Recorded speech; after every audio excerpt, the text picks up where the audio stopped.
Okay. What happened with Silicon Valley Bank? Give you the layman's answer or the banker's answer? Okay, give you the layman's answer. Okay. Because I promise you won't understand. Okay. So, how do banks operate? Okay. How do banks operate? A bank takes money from depositors. Okay. And they lend that money out. Deposits is what we call liquidity. So if you're listening to the news right now about this shit show in Wall Street, in the banking world about liquidity, it's deposits. So like my bank, in order for us to lend $1, we have to get $1 in your deposits, checking accounts, savings accounts, CDs. That's how we lend money out.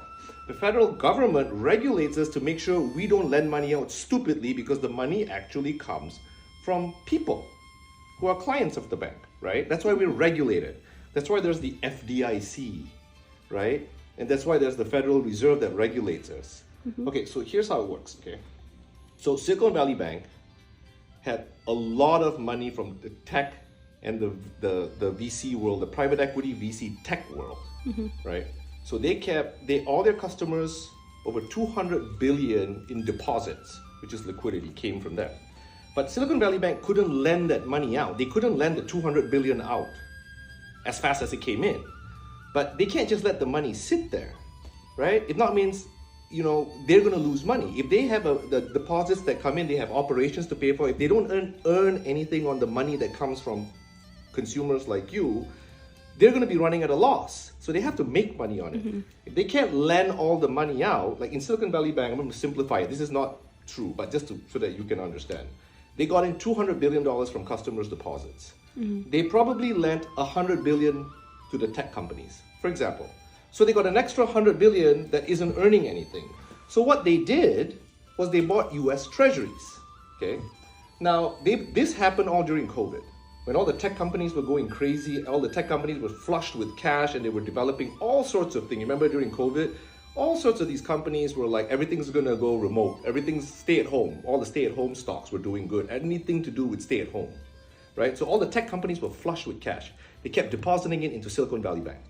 And Silicon Valley Bank couldn't lend it out fast enough back to the tech industry. That's what they do, they only lend money to the tech industry. So the tech industry had more deposits with the bank than getting loans from the bank. So to simplify things, let's say they had an extra 100 billion in cash, right, from depositors. What are they going to do with it? They couldn't lend it and make an interest on it. So what they did was they bought US treasuries, okay?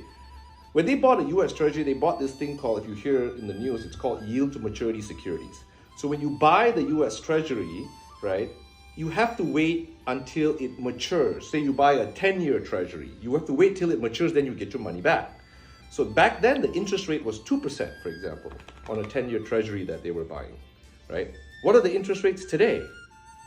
5%. So the way bonds work, which is a US treasury, it's a bond, right? You buy it and then you get paid back more than what you paid for it. That's the 2%, you get paid back more. If the market today, the 10-year treasury was paying 5%, the value of their treasury they bought in 2019 and 2020 goes down, right? Because the interest, don't forget, interest rates and bond prices are inverse. When the interest rates go up, the bond prices come down, right? So what happened was they fucking lost a lot of money on these US treasuries because of the Federal Reserve raising interest rates like a maniac in the last 9 months, 6 months, 9 months, whatever. We went from 0 to 4.5% in history. This is faster than the 80s. For people who know what happened in the 80s, the Federal Reserve raising interest rates is faster than ever in history. The curve is the steepest. The 80s was like this. 2022, 23 is like this, right? So normally it would be okay because they have deposits in the bank, right? They have plenty of money. When people walk into a bank, they can get their money. But what happened was on Friday, the whole freaking customer base of Silicon Valley Bank, because of Twitter and because of fear, everyone came and took the money out. And all of a sudden, they didn't have enough cash on the books for people to withdraw. So what they had to do was sell the treasuries at a loss, and they lost $2 billion. And when they did that, they told the marketplace, they announced that, hey, we had to sell these things at a loss, right? Because we ran out of money. right? So we're going to sell some stock to raise back that money. But when that happened, everyone freaked out. Now, why did they run out of money? It's because the Federal Reserve kept raising interest rates. They pull money out of the marketplace. But more importantly, all the tech clients of theirs, right, because of the high interest rate environment and the tech market, as you can hear, Facebook people laying people off, Amazon paying people off, everybody is having trouble. All the tech companies are having trouble. The money that was available in the tech industry dried up. So all of their customers kept taking money out. It took so much money out that they had to sell those treasuries. Now, a lot of other banks have treasuries and have these securities on their books. But their customer base isn't in just one industry. So not everyone started pulling the money out.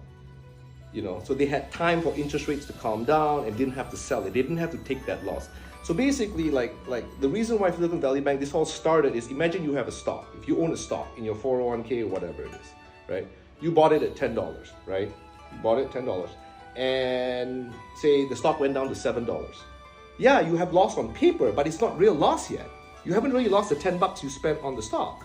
You only realize the loss when you sell the stock, right? Then you get $7 back if you lose $3 a share, right? But you only realize that loss if you sell it. If it's in your account, you look at it, the value is down, but you really haven't lost it until you have to sell it, right? What happened with Silicon Valley Bank is they were forced to sell the stock, to sell their treasuries. They were forced to sell. So that was the first domino that fell. Twitter screwed everybody up because all their customers told each other, let's get our money out. They're running out of money. And that caused like what we call like a vicious cycle, like a self-fulfilling prophecy. The more everyone got scared, the more money they took out, the more money, more other people got scared. And next thing you know, $40 billion went out of that bank in one afternoon. That crashed the bank. Okay, that's it.